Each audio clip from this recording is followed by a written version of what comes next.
നമ്മോടൊപ്പം ഉള്ളത് പന്മന അരുണാണ്. 20 വർഷമായിട്ട് കഥകളി മേക്കപ്പ് ആർട്ടിസ്റ്റാണ്. കലോത്സവ വേദികളിൽ സ്ഥിരം മേക്കപ്പ് ചെയ്യുന്ന വ്യക്തിയാണ്. കലാമണ്ഡലം ഗോപിയാശാൻ്റെ മേക്കപ്പും ചെയ്യുന്ന വ്യക്തിയായിരുന്നു പന്മന അരുണിൻ്റെ എത്ര കുട്ടികൾ ഈ പ്രാവശ്യം മത്സരത്തിൽ പങ്കെടുത്ത്? ഇപ്രാവശ്യം 10-20 കുട്ടികളോളം മേക്കപ്പ് ചെയ്യുന്നുണ്ട്.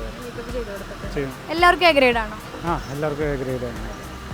ഇപ്പോൾ കാലത്തിനനുസരിച്ചിട്ട് കഥകളിയുടെ മേക്കപ്പിനെ കുറിച്ചിട്ട് നമ്മൾ പണ്ട് മുതലേ പഠിക്കണതാണ്.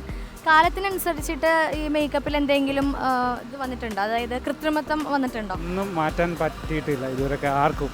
ഇതിനകത്തൊന്നും മാറ്റം പറ്റിയിട്ടില്ലെന്ന് വെച്ചാൽ ഇതിനകത്ത് പുടവയ്ക്ക് പകരം പ്ലാസ്റ്റിക് ചാക്ക് വന്നെന്നുള്ള ഒഴിച്ചാൽ വേറെ ഒരു മാറ്റവും അത് വന്നിട്ടില്ല. പ്ലാസ്റ്റിക് ചാക്കാണോ അപ്പോൾ പുടവയ്ക്ക് പകരം? പ്ലാസ്റ്റിക്കാണ് ഉപയോഗിക്കുന്നത്. പ്ലാസ്റ്റിക് ഉപയോഗിക്കുന്നതിൻ്റെ കാര്യം പുടവയാണെങ്കിൽ മഴക്കാലത്ത് ഉപയോഗിക്കാൻ പറ്റത്തില്ല. പശ മുക്കി ഉണങ്ങി വേഷഭംഗിയിൽ അതിനകത്ത് ഒരു എന്തോന്ന് വരുന്നത് കൊണ്ട് അത് കാലത്തിൽ പറ്റാത്തതുകൊണ്ട് ഇങ്ങനെ മാറിയെന്നുള്ളത്. ഇപ്പോൾ കഥകളിയുടെ മേക്കപ്പിനെ കുറിച്ച് കുട്ടികൾ ഒരുപാട് സ്ട്രെയിൻ എടുക്കുന്നുണ്ടല്ലോ. അപ്പോൾ അതായത് ഇപ്പോൾ എത്രയൊക്കെ കെട്ടുകളുണ്ട്, അതിനെക്കുറിച്ചൊക്കെ ഒന്ന് സംസാരിക്കും.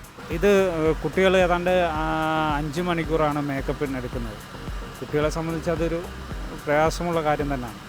പിന്നെ ഏതാണ്ട് 64 കെട്ടുകൾ വരും, 20 കിലോയോളം വെയിറ്റ് വരും. അതായത് ഓരോ കാല് തൊട്ട് തല വരെയുള്ള ഓരോ കെട്ടുകൾ, അതായത് ആദ്യം കാല ആസ്ഥാനം തൊട്ട് തുടങ്ങി അവസാനം ചാമരം വരെ അതിൻ്റെ ഇടയിൽ വരുന്ന ഇത്രയും കെട്ടുകൾ വരും, 64 കെട്ടുകൾ വരും. പിന്നെ ഇതിൽ കൂടുതലെന്ന് വെച്ചാൽ ശരീരത്തിൽ ഇത്രയും തുണികൾ കയറുകയല്ലേ, അപ്പം അതിൻ്റെ ഒരു ബുദ്ധിമുട്ട് എല്ലാവർക്കും ഉണ്ട്, നമുക്കായാലും ഉണ്ട്, കുട്ടികളെ സംബന്ധിച്ചുണ്ട് എന്നുള്ളതാണ്.